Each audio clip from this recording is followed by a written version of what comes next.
Bom, pessoal, né? Então, bom dia aí para todo mundo. A gente já começou a gravação, o chat já se encontra ativado. Então, peço que coloquem o nome, a turma e a série, não o nome completo.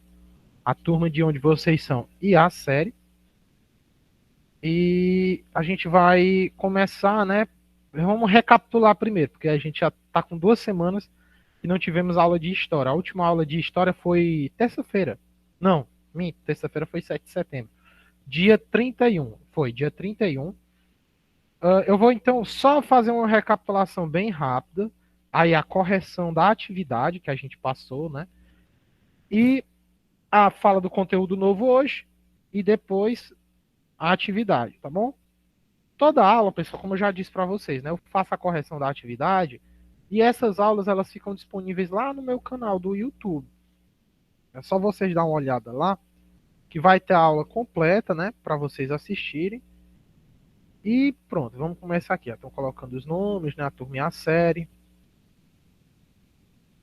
Acho que já tá aparecendo para vocês o meu livro. Parece que sim. Já. Beleza. Sim, Na já. última aula, pessoal. Pronto. Na última aula a gente viu a página 134, né? Esse capítulo a gente está falando um pouco das colonizações da América, né? Aí a gente já falou da colonização da América. Deixa eu subir mais aqui. Da América inglesa. A colonização inglesa da América, né? Desculpem. Pronto, a colonização inglesa da América. A colonização, a última aula foi sobre a colonização espanhola da América. E hoje a gente vai falar sobre a colonização portuguesa da América, né? Deixa eu descer mais aqui. Perdoe aí meus 500 espirros, que eu espirro muito. Ué, tá aqui. Pronto. Deixa eu abrir aqui. Então, na colonização espanhola da América, né, a gente viu um pouco como foi, por que os espanhóis eles começaram a buscar essas terras, né? Eles foram atrás de riquezas, né? De riquezas, de minérios, né?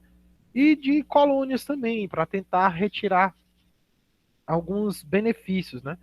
Como a gente viu Opa, alguém levantou a mão, diga. Que deve ter sido sem querer. Como a gente viu, né, na colonização da América Inglesa, as 13 colônias, elas são criadas como uma forma de abastecimento da coroa, né? E, consequentemente, eles conquistam a independência e tudo mais. Na América Espanhola, né? A gente viu, né, que antes da exploração da parte continental da América, a coroa espanhola ela criou alguns tipos de órgãos, né? Tipo a Casa de Contratação, que era um órgão que regulamentava, né, a administração colonial. A gente viu também a coleta do quinto, né, que era o imposto que a coroa cobrava. A gente viu o Conselho das Índias, né, que era um conselho que tomava decisões sobre as colônias. Vimos também que lá eles dividiam tudo em vice-reinos, né? Aí a gente tem até os exemplos do vice-reino da Nova Espanha, o vice-reino do Peru e teve outros. Teve outros também. Desses vice-reinos, quem comandava eram os vice-reis, né? Que esses vice-reis eram quem? Eram as pessoas que tinham uma relevância maior, né? Na sociedade e cuidavam dos assuntos administrativos, religiosos, militares e por aí vai. Eles também, né, fizeram aquele órgão que eram os cabildos, que eram como se fosse um conselho, né, que decidia algumas coisas da colônia também. Vimos, pessoal, que as atividades econômicas dessas colônias era a mineração, né, de ouro e prata. Eles utilizavam muito a mão de obra escrava. Eles utilizavam alguns animais como mulas, animais de transporte, né? E extraíam carvão, prata, ouro, o que desse para retirar dessas minas, eles extraíam. Também eles, nas colônias espanholas, eles iam atrás, né, de produzir gêneros alimentícios. Entre eles, a gente pode estar citando milho e batata, né? E outros produtos que eram cultivados. E principalmente também a cana-de-açúcar, que era uma forma de ganho muito rentável na Nova Espanha. A gente viu também que eles fizeram uma exploração muito grande com a mão de obra indígena, né? E dentre elas a gente pode estar citando a encomenda, que a encomenda era como se fosse um certo tipo de tributos, né? Que eles pegavam um número X de indígenas e esses indígenas eles trabalhariam nas agriculturas e nas minas como forma de pagamento, né? E a mita, que era basicamente eles chegavam na aldeia, o líder, o chefe dessa tribo indígena fornecia, né, o indígena e esse indígena trabalhava durante alguns meses, mais ou menos 4 meses, e depois voltava para a aldeia, né? E eles poderiam, esses indígenas só poderiam se ausentar, né, se eles estivessem doentes ou tivessem alguma outra coisa que justificasse sua ausência. A gente viu que, como eram os trabalhos na mina de prata, né, eram algo desumano, bem cruel mesmo. Essa é a palavra, era muito cruel. As minas eram escuras, a iluminação era pouca, e muitos deles até adoeciam, né? Adoeciam, seja por melancolia ou por doenças que eles poderiam acabar contraindo dentro da mina. A gente viu um pouco da sociedade colonial, que era dividida, né, basicamente, em 5 etapas, né? Tínhamos os espanhóis, que eram ou os chapetones, né, que estavam no topo, eram eles que presidiam, estavam na igreja, no exército e tudo mais. Os crioulos eram os descendentes desses chapetones que nasciam na América, né, espanhola. E eles tinham um pouco mais, eles não tinham tanta liberdade quanto os chapetones, mas tinham uma certa liberdade, né, maior do que os outros. Tinham quem? Tinham os mestiços, que eram os filhos de espanhóis com as mulheres indígenas, né? Esse pessoal dos mestiços, eles não tinham uma relevância muito grande, eles só podiam ser donos de pequeno comércio, trabalhar em serviços domésticos e afins. Os indígenas, né, que eles não tinham nenhuma propriedade e eles eram os que trabalhavam mais nas minas e na agricultura, né? E os africanos escravizados, que era a mão de obra mais utilizada, né? E eram os que não tinham direito a nada mesmo. Eram assim os que eram explorados de todas as maneiras. A gente viu também um pouco dos vice-reinos, né, e dos lugares onde esses vice-reinos presidiam, e também conseguimos observar que apesar, né, dessa exploração, dessa imposição da cultura espanhola sobre esses povos, a gente consegue ainda encontrar alguns traços dessa cultura nos dias de hoje, né? Seja em religiões de matrizes africanas ou afins. Resumidamente, foi isso.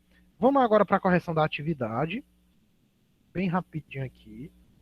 Deixa eu apresentar aqui o PDF, né? Quem não botou o nome no chat, coloque. Antes, Já... Oi? quando eu cheguei, você estava falando sobre aquele negócio de mandar foto, coisa da cidade? Sim, sim, era sobre o concurso, né? Que vai sair o resultado semana que vem. Semana que vem, na próxima aula, você fala, é? Ô, professor, Talvez essa só aula na termina outra, 10 porque horas, eu acho que vai ser lá pra frente. Diga. Oi? essa aula termina 10 Como é? horas? Essa Não, aula termina 10 horas? depende. É assim, na verdade, pessoal, a aula, né? Ela era para oficialmente ela era para ser de 9 às 11, mas nunca é, né? Até porque vocês precisam de tempo para responder a atividade e também fica muito puxado uma aula com mais de 1 hora. Então, eu já estou fazendo aqui a correção, logo mais eu falo o conteúdo que não é muita coisa e passo a atividade. Provavelmente eu chuto que vai acabar lá para umas 10 e pouco, mas não vai ser muito tarde, não. É porque, como eu falei, até o certo seria até 11 horas, mas fica muito cansativo para vocês e para mim, né? Ficar até 11 horas, vocês ainda vão ter que fazer a atividade, tá? Então eu gosto de separar assim a videoaula gravada, né, para quem quiser ver depois, a correção de atividade e tudo mais, e um tempo para vocês responderem a atividade. Por isso que eu peço só respostas. Por quê? Porque vocês fazendo sua resposta é mais fácil e mais rápido de vocês me enviarem antes de acabar a aula, antes de acabar de dar 11 horas. Né? Pronto, pessoal, todo o PDF que eu mando, ele sempre tem as informações lá. Tem a data, por favor, quando vocês fizerem a atividade, por exemplo, tio, eu vou fazer essa atividade, a do dia 31 eu fiz ontem. Eu vou botar a data de ontem, você coloca a data que tem aqui, ó.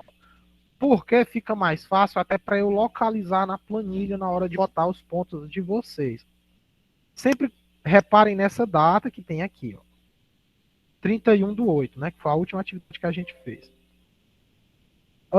Tem a página também no PDF. Vez ou outra, pode ser que tenha alguma questão no PDF, mas esse aqui foi só as questões do livro mesmo. E sempre tem as informações no começo do PDF. Copiar as respostas em seu caderno, né? Faça apenas as respostas, ou seja, não precisa copiar as perguntas.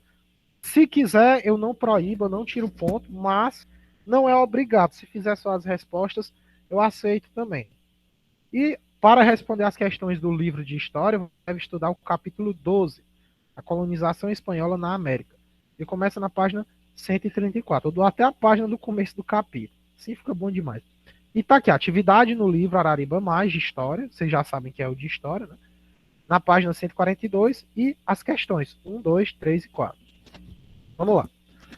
Primeira questão. Identifique o grupo social da América Espanhola com base nas características descritas a seguir. Aqui, pessoal, era só para vocês dizerem de onde era esse grupo. Aí vocês, por exemplo, aqui, ó, vou dar um exemplo. Deixa eu abrir meu livro aqui. Eram descendentes de espanhóis. Opa, alguém está pedindo para participar. Eram descendentes de espanhóis e podiam possuir terras e minas, mas exerciam cargos inferiores na administração da colônia. Quem eram esses que podiam... Que eram... Oh, tudo bem, bote no chat, o nome é a turminha 7. Quem eram os descendentes de espanhóis que podiam possuir terras em minas, mas que tinham cargos menores na colônia, na administração da colônia? Eram os crioulos, os mestiços, os chapetones, os indígenas ou os negros escravizados? Vocês acham que eram quem? Era só para vocês dizerem. Alguém conseguiu fazer essa questão?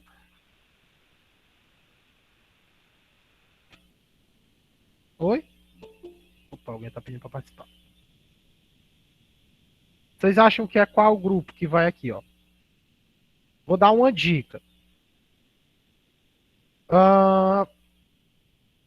Quem eram os descendentes de espanhóis, só de espanhóis, que podiam ter terras em Minas, mas que não tinham cargos...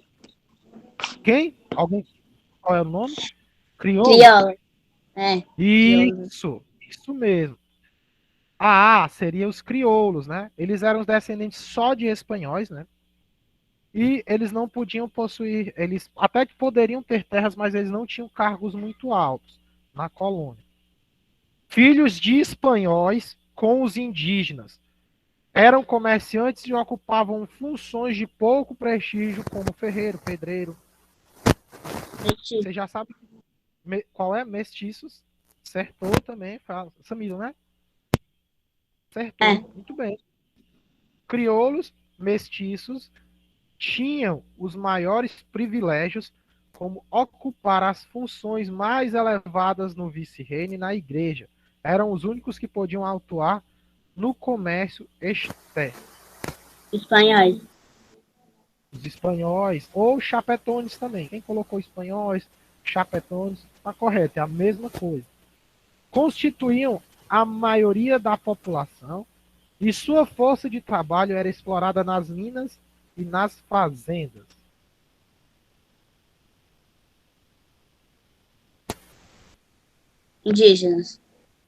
Indígenas, isso. E por último, só sobrou quem trabalhavam principalmente na produção de açúcar do Caribe e das costas atuais da Colômbia e Venezuela. Só sobrou um, foi os negros africanos escravizados, né? Então vamos lá. De novo. A. Crioulos. B. Mestiços. C. Chapetones ou espanhóis, é a mesma coisa. D. Indígenas. E os negros escravizados, africanos escravizados e afins, né? Quem não tiver acertado, corrija agora, pode ajeitar agora, não tem problema, viu? O importante é entrar na mente de vocês, né? Esse conteúdo. As principais formas de exploração do trabalho indígena na América Espanhola foram a encomenda e a mita. Explique como cada uma delas era organizada. Essa questão eu até fiz na página, na atividade da semana retrasada, do dia 20. Acho que foi do dia 23, se eu não me engano. Não, minto, 22. Desculpe, dia 24, lembrei. O que era a encomenda e o que era a mita? Vamos primeiro pela encomenda. O que era a encomenda? Vocês viram no texto. Alguém? Alguém se habilita? Ramalho, Samira, Eduarda, Tereza, Davi, alguém? É Samile, né? Desculpe. Qual que é a Yara, pergunta, tio? a segunda questão, que as principais formas de exploração, né? A gente tinha a encomenda e a mita. O que é que você acha que é a encomenda e a mita? A encomenda eles mandavam, eles portavam os indígenas para pagarem as suas, para, tipo, uma forma de pagamento. Ótimo. E a mita? A mita é parecido com a encomenda. A diferença da mita é que quem escolhia o indígena era o líder da tribo, né? A mita era um trabalho obrigatório que os indígenas prestavam para a colônia durante 4 meses, que era escolhido pelo líder da tribo. Já a encomenda tinha algumas regalias a mais, né? Eles tinham mais alguns direitos do que a mita. A mita era mais brava, era algo mais pesado. Mas tem, se eu não me engano, na página. Você encontrou em qual página, Maria Clara? Eu não lembro de cabeça. Como que é, tio? Enfim, a página mesmo que estava falando sobre a mita e a encomenda é a página. Deixa eu dar uma olhada aqui. Eu nem sei. Para lembrar de cabeça. Pronto, se vocês deram uma conferida na página 137, vocês veem um pouco da mita e da encomenda. É porque eu resumi com poucas palavras, mas lá está falando um pouco mais, né? A terceira questão está perguntando o seguinte: observe novamente o mapa. Opa, desculpem. O mapa da página 140. Identifique os principais grupos étnicos dos africanos escravizados que eram enviados para as colônias americanas. Deixa eu subir aqui na 140.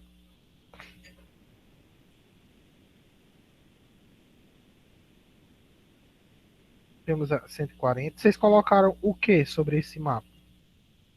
A gente tinha também falando sobre esse mapa, a gente tinha falando na página 140 também, no texto. No texto estava explicando melhor esse mapa, né? A gente tá, é porque vocês não estão vendo meu mapa, mas aqui vai ter um mapazinho na página 140, quem tiver com o livro acompanhe. Temos aqui algumas setas, né? Tráfico de escravizados para a América e os principais portos, né? Que a gente tem aqui. A gente consegue perceber, pessoal, que os principais, né? Os principais exportados foram os povos sudaneses e os povos bantus, né? Os povos bantus que a gente até viu no começo do ano, se eu não me engano. Os bantus e os iorubás, né? Então, resumidamente, foram mais os povos sudaneses e os bantus. E de onde esse povo saía, né? Eles saíam das colônias, né? Do Cabo Verde, São Jorge, Luanda, Moçambique, enfim. De onde está vindo essas setazinhas vermelhas que vocês estão vendo no mapa da página 140? A quarta e última questão está só perguntando o seguinte: ó. O frei espanhol Domingo de Santo Tomás escreveu: não é prato que se envia à Espanha, é suor e sangue dos índios. O que esse frei denunciou nessa frase? O que vocês acham que ele quis dizer quando ele diz que não é prata que está indo para a Espanha, é suor e sangue? Na opinião de vocês.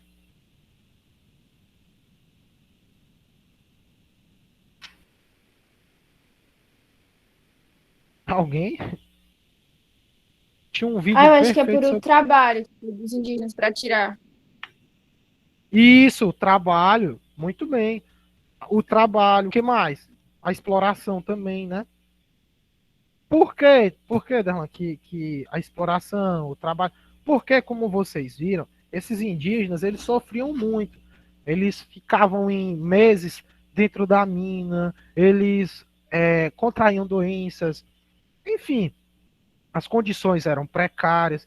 Então, quando eles mandavam essa prata, foi através de suor e sangue dos índios, porque foram os índios que sofreram, que batalharam, que lutaram para conseguir mandar, né, esse, esse, esses minérios para fora, né?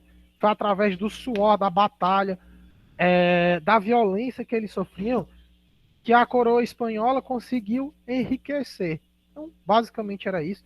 Tem um vídeo, eu não lembro de cabeça, mas tem um vídeo aqui no YouTube que mostra, é um trecho de um filme que mostra perfeitamente essa relação, né? Do espanhol São Domingo de Santo Tomás. Eu vou ver se eu acho aqui. Eu não vou poder colocar aqui na aula porque quando eu for botar essa videoaula no YouTube, né, o YouTube vai derrubar meu vídeo se tiver um trecho. Mas qualquer coisa vocês podem estar no YouTube mesmo. Cena do espanhol Domingo de Santo Tomás falando sobre os indígenas, que lá vai ter um pouco explicando sobre. Vou de novo para o livro, vamos continuar o conteúdo e seguir da atividade. O conteúdo hoje é curto, não se preocupe. Deixa eu abrir aqui. Cadê vocês? Ah, tá aqui. Pronto. Quem não tiver terminado a atividade, termine e me envie. Eu ainda recebo. Essas atividades eu preciso que vocês me entreguem, né, para ninguém se prejudicar no final do ano e tudo mais. Deixa eu abrir aqui a tela. Um momento. Pronto.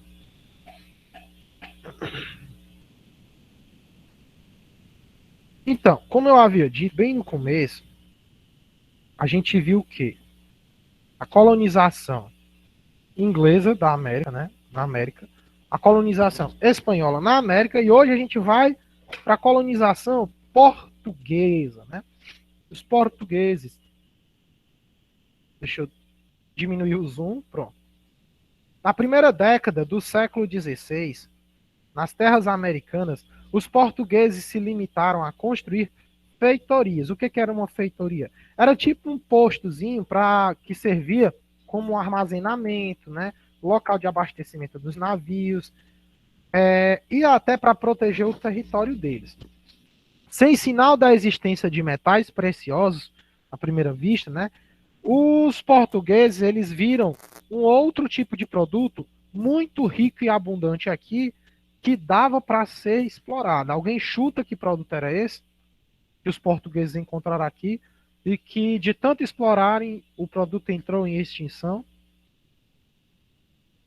Dica: dá o nome do nosso país. Pau-Brasil. Isso, pau-brasil.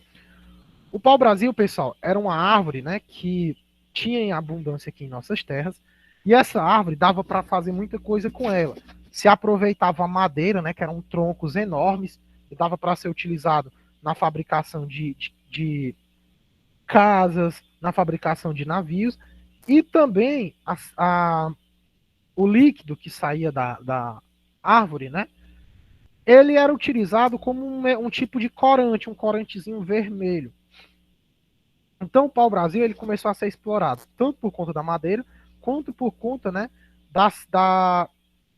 do líquido que essa madeira soltava para produzir o corante.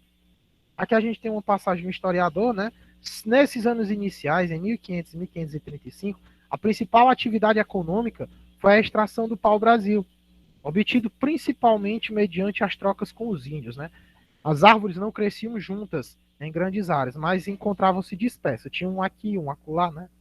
À medida que a madeira ela foi se esgotando no litoral, os europeus passaram a recorrer aos índios para conseguir mais, né? Os indígenas, eles forneciam a madeira em menor escala e farinha de mandioca e trocavam por algumas peças, né? Os portugueses davam tecidos, facas, canivetes, espelhos, qualquer bobagem para eles que não tinha valor para os indígenas trazerem mais para o Brasil, né? Isso é a prática do escambo. O que era o escambo?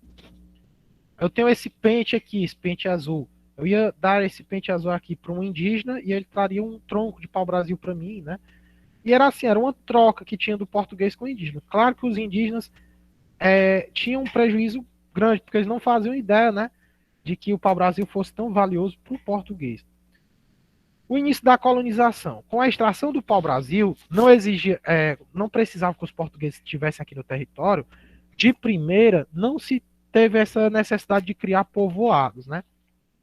Porém, pessoal, constantemente os portugueses tinham que estar de olho por aqui, porque os franceses eles tinham interesse nessa exploração do pau-brasil. Como eu falei, era algo muito valioso.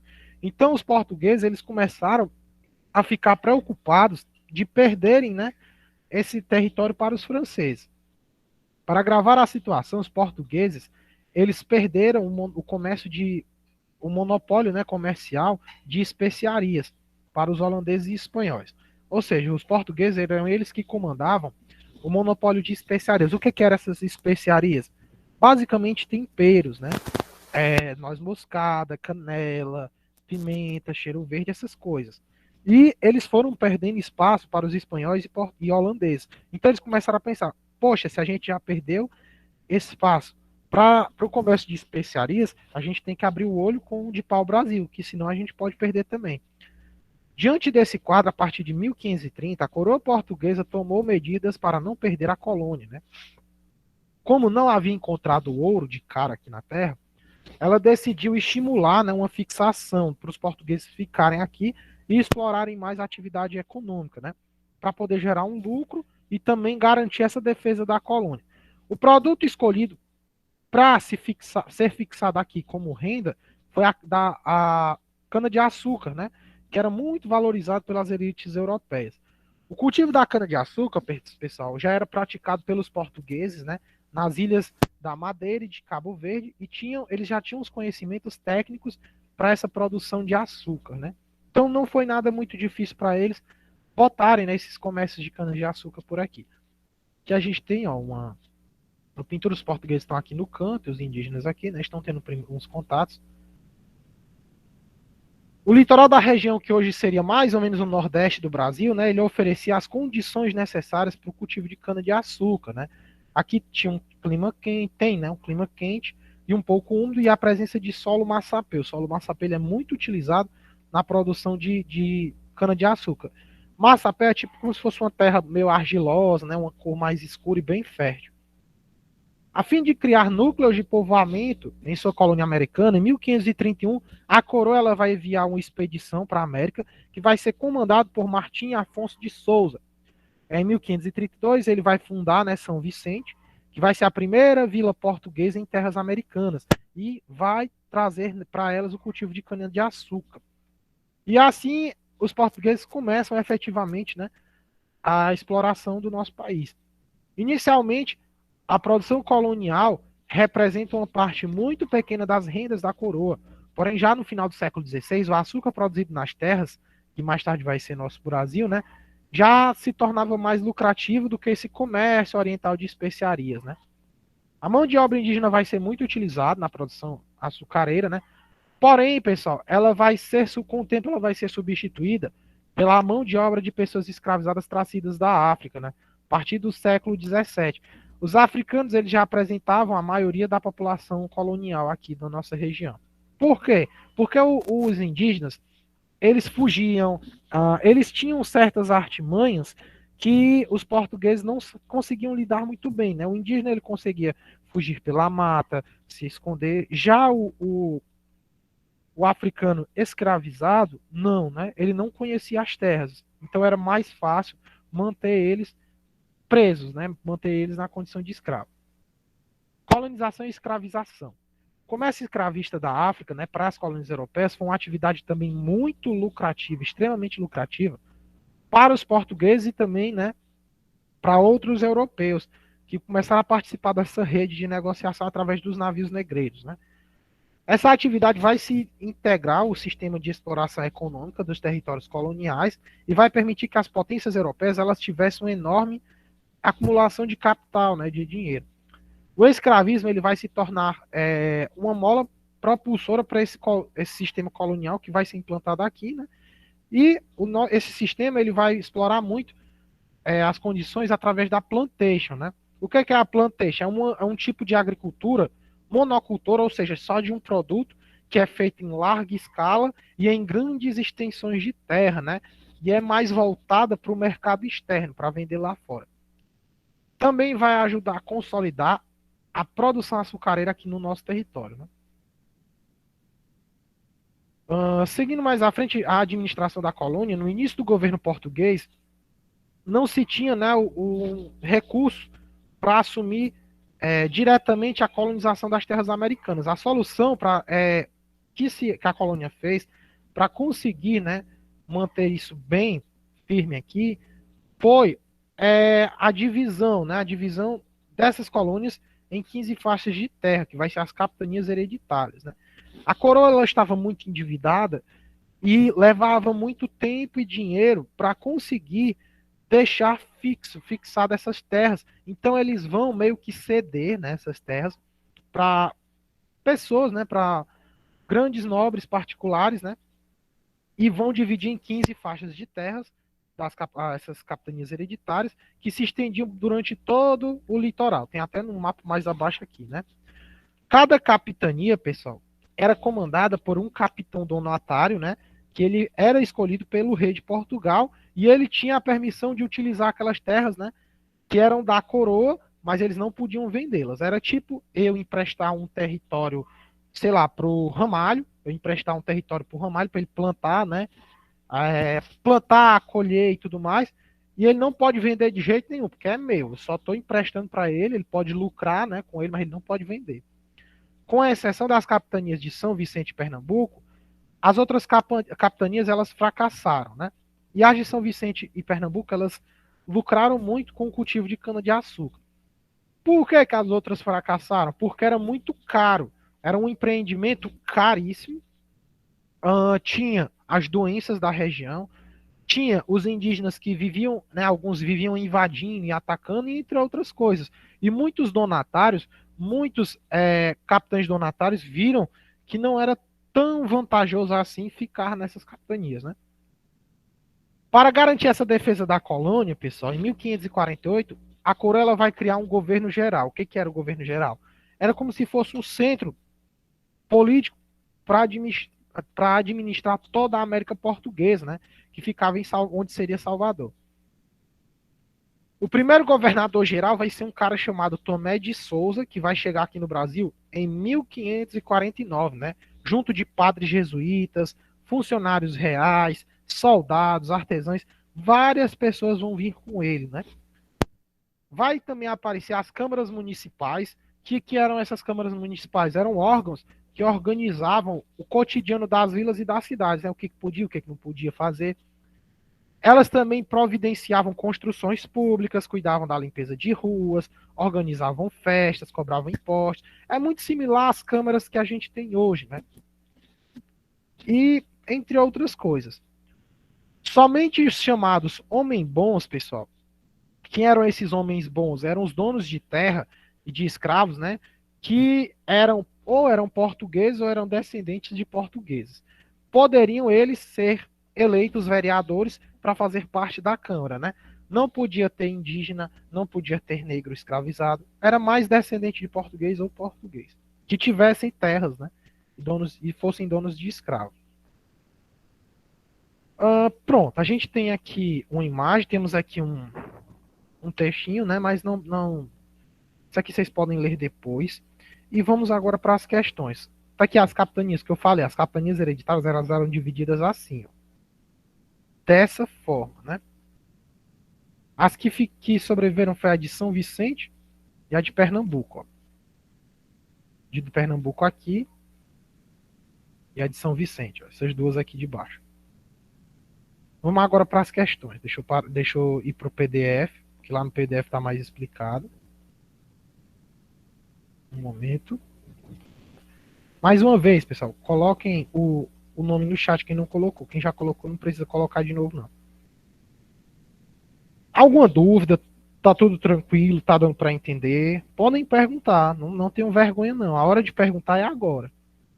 Tudo certo? Tudo de boa? Tudo tranquilo? Sim. Pronto. Então vou continuar. Para casa hoje, pessoal, quero só que vocês... Hoje, a atividade do dia 14, né? É somente a página 149. Alguém levantou a mão aí. Deixa eu ver quem foi. Ah, não, é o chat, né? Que vocês estão colocando o nome. Eu quero somente a atividade da página 149, as questões 1, 2, 3 e 4. Não precisa copiar, mais outra vez eu já coloquei aqui, façam apenas as respostas. E para responder essas questões é o capítulo 13, viu? Na página 143. Vamos para a primeira pergunta. O que levou a coroa portuguesa a iniciar o processo de ocupação e colonização do território conquistado na América? O que vai levar a coroa portuguesa a vir se preocupar, a querer ocupar essa terra descoberta, né? Descoberta, onde é o nosso Brasilzão? Eu falei aqui, também tem no texto.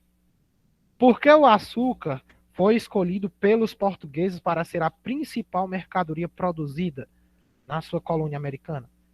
De tantos produtos, por que os portugueses eles optaram pelo açúcar? Também falei, né, no começo da unidade. Redija um texto com os seguintes termos: capitanias hereditárias, governo geral e câmaras municipais. Não precisa fazer nada muito grande, é só um pequeno textinho que tem essas 3 palavras e que tenha sentido, né? E a última questão, na unidade 4 desse volume, você leu e analisou um texto de Pero de Magalhães Gândavo, um português que viveu no século XVI nas terras que mais tarde vão ser o Brasil, né? É importante notar que esse cronista, historiador e viajante escreveu 2 livros de relatos sobre a colônia. Agora a gente vai ler um outro textinho dele, né?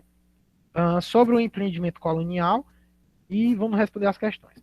Os moradores desta costa do Brasil, todos têm terras de 6 marias dadas e repartidas pelos capitães de terra.